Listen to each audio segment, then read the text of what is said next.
Hey, what's going on? It's your boy BT, and I came here to talk some boxing with the thousands of True School Sports subscribers. Now, we're gonna talk about flyweights for a second. Probably one of my favorite divisions in boxing. Been talking a lot about Kal Yafai recently because he's been linked with fighting Romo Gonzalez. And we'll get into that in a second. But according to this article here on Boxing News 24, Eddie Hearn has turned down a Kal Yafai versus Inoue fight for the Superfly 2 card, which is supposed to be happening in February over there in LA. So it's what it is, man. That would have been a unification fight. Yafai, who really is the weakest, and it's not even an argument. He's the weakest of the four champions. And I think Hearn knows that. I think Yafai knows that. And he recently turned on an offer to fight Inoue on that card, and it was stated that Hearn believed that the offer he received for that fight, wasn't enough. It wasn't enough for the risk. He's looking for a better deal for Yafai. So he did state that it was better than the money that he recently got for the Showa Shida fight, which was a mandatory title defense for Yafai, which was not the best performance. It was, he won pretty easily, but I'm saying it wasn't the best guy in front of him.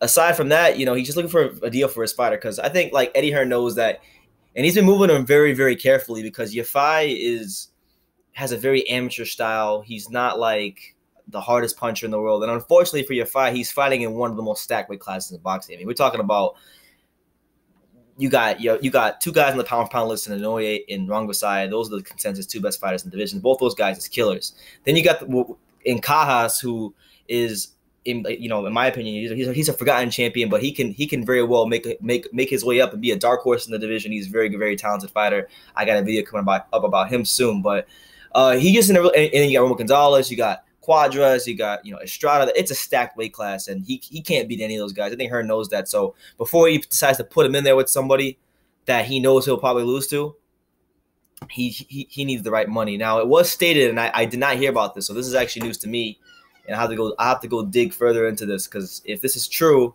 then I'm gonna have to just go in on my favorite fighter, and that's Romo Gonzalez. But it was stated that basically that he did accept the deal, or Eddie Hearn did accept the deal for Yafai to defend his title against Romo Gonzalez, which is a fight I thought should happen, because if you look at it from Yafai's perspective, like, Romo Gonzalez is as weak as he's ever going to be at this point in his career. He's coming off of a knockout loss against Rongvisai. Then it was also stated that Romo Gonzalez didn't want to, like, for whatever reason, he changed his mind as far as fighting Kal Yafai. So if that's the case, and there's no opponents, there's nothing really happening, and he just straight up turned down Kal Yafai, then he needs to retire. Romo Gonzalez needs to retire, and I'll get into that later once I do some more researching. But yeah, man, that's unfortunate, because that would have been a cool fight. But yeah, man, I mean, yeah, it's a duck. It's a duck. He's ducking Inoue, because I think he knows, Yafai knows, the camp knows that if he got in there with Inoue, it would be he'd wipe the floor with Kal Yafai. Kal Yafai is a good technical fighter. He can beat fighters that have decent power, or like no power, but to fight someone with great sound boxing ability like Inoue, quickness of Inoue, power of Inoue, he'll be outgunned in every department, and he had to literally fight the fight of his life, perfect fight, to even have a chance of winning. So I don't think Eddie Hearn's gonna want to put him in there with Inoue until the dollars make sense enough to put him in there with him, if you know what I'm saying. So it's a duck, but that's not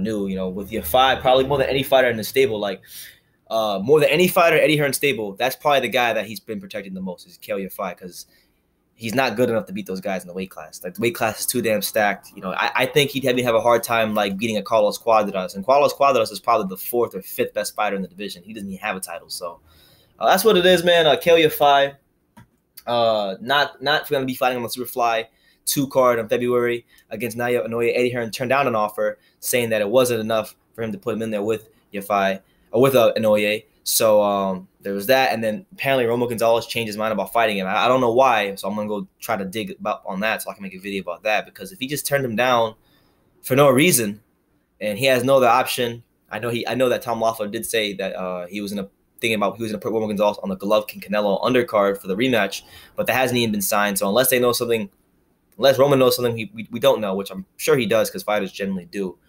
But if he doesn't, then that's bad and he needs to retire because there's no reason you fight. He should be looking at his chops to fight that guy. So let me know what you guys think in the comments down below. Take the time to subscribe and you can love me or you can hate me. But I'm just Kid from Dane. So until next time, take care, guys.